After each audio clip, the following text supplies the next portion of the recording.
了呢？过来一点，过来一点嘛，再靠近我一点点。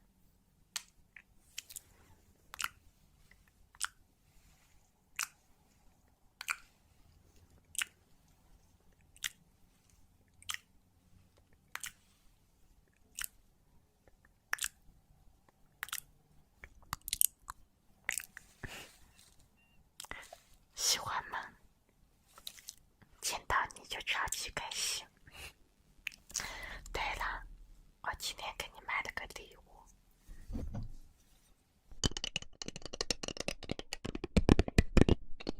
这是一个香薰，说是可以促进睡眠。我记得你最近睡眠不是很好，所以我就买了。里面是你最喜欢的桂花味，确实很香。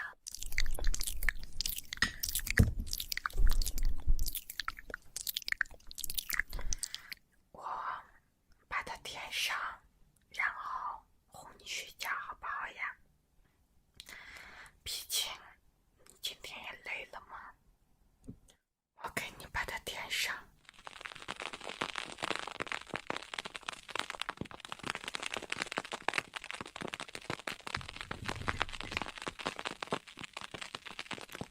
哇，是不是好香？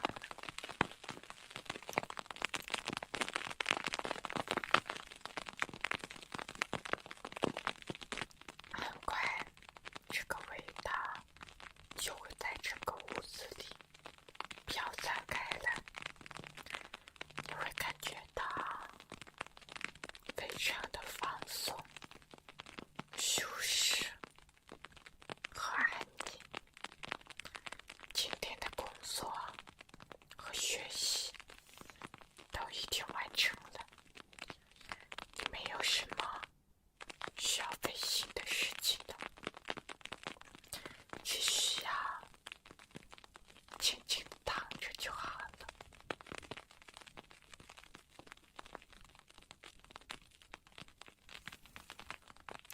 我去把它放到你的床头上。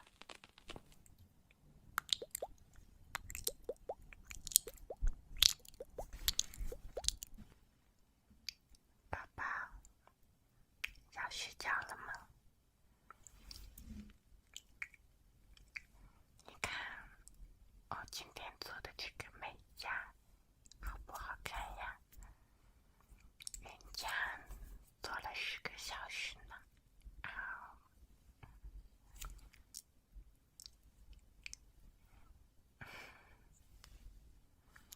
是不是非常符合我的气质？好啦，你盖上被子，闭上眼睛，我跟你讲睡前故事好不好呀？好不好嘛，宝宝？因为人家五音不全嘛，整个怕你做噩梦。今天给宝宝讲一个绿野仙踪的故事，好不好吗？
叔叔和艾玛婶婶的大床放在房子的一个角落，多萝西的小床放在房子的另一个角落。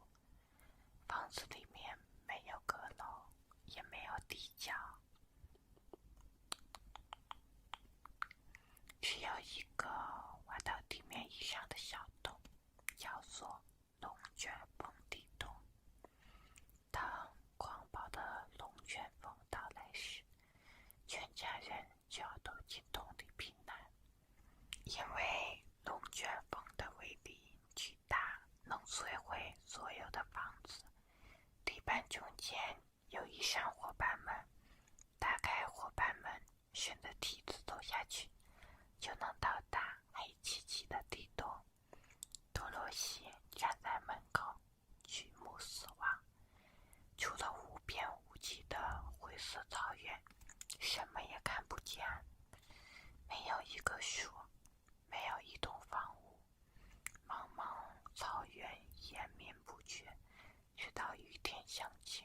烈日照灼之下，耕地变成了一片灰色土壤，无数烈风遍布其间，就连小草也不再鲜绿，因为骄阳似火，草叶的顶端饱受炙烤，久而久之也变成了灰色。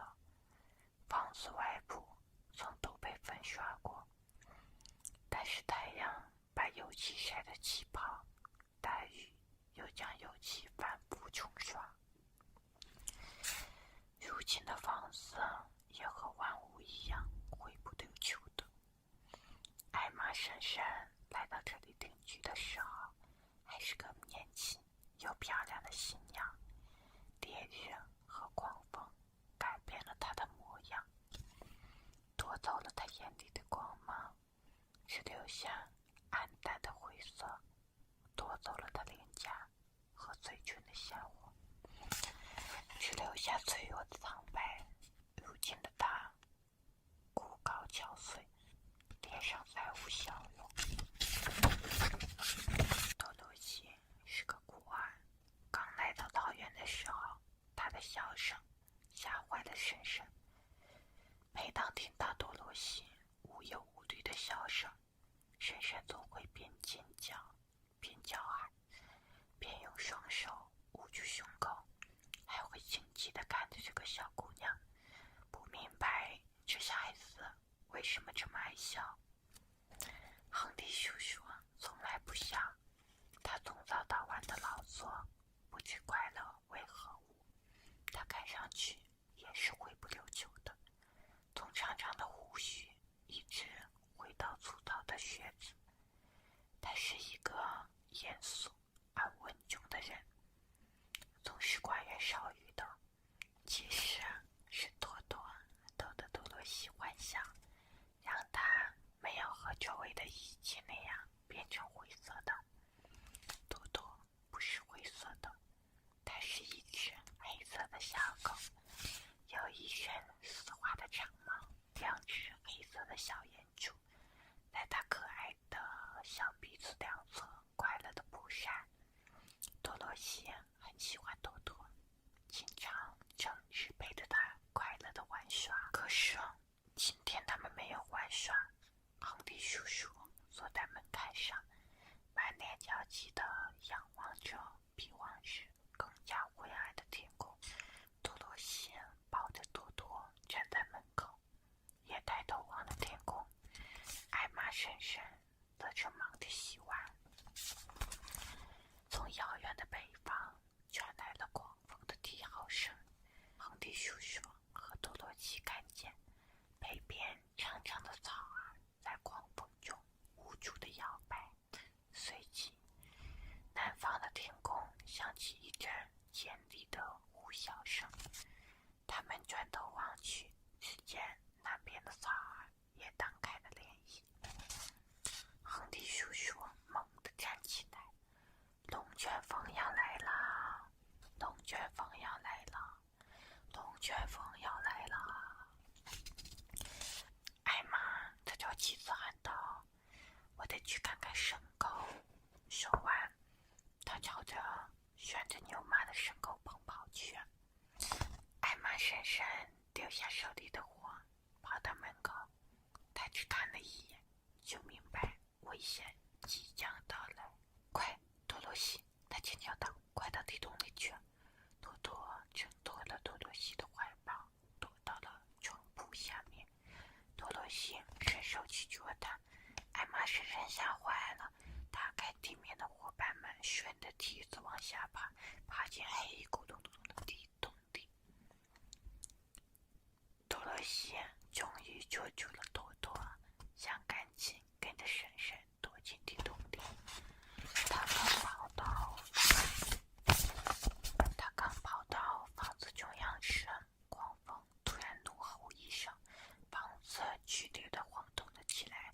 他没站稳，一屁股坐在地板上。随后奇怪的事情发生了，房子旋转了2-3圈，缓缓地升到了半空中。多萝西觉得自己仿佛乘坐热气球飞上了天。来自北方的风和来自南方的风在房子所落处相遇了，因此房子成了龙卷风的中心。一般情况下，龙卷风中心的气流是静止的，然而来自四面八方的巨大气压把房子给抬起来了，越抬越高，直抬到龙卷风的底部，它就停在那个高度，被风带到千里之外，犹如带走一片羽毛那么容易。周围漆黑一团，狂风在多萝西耳边怒吼。虽然有些害怕，但也觉得这样的空中之力格外舒适。房子旋转了几圈后，剧烈地倾斜了一下。多萝西觉得自己就像睡在摇篮中的婴儿一样，被轻柔地摇晃着。多多可不喜欢这样，他在房子里跑来跑去，大声拳脚。多萝西坐在地板上，静观其变。有一次，多多跑到打开的滑板门附近，不慎掉了下去。多萝西本以为多多肯定没命了，谁料没过一会儿，他看见一只小黑耳朵从地洞中伸了出来，强大的气压把多多抬了上来。几个小时过去了，多萝西的恐惧渐渐消散，但是他倍感孤独。狂风惊天动地的呼啸声快让他成为聋子了。起初他还在想，如果房子坠落，他会不会摔得粉身碎骨。随着时间的流逝，并没有可怕的事情发生，他也就不再提心吊胆，心平气和地坐在那里，静待未来之事。最后他从摇晃的地板上站起来，爬上自己的床铺，然后躺了下去。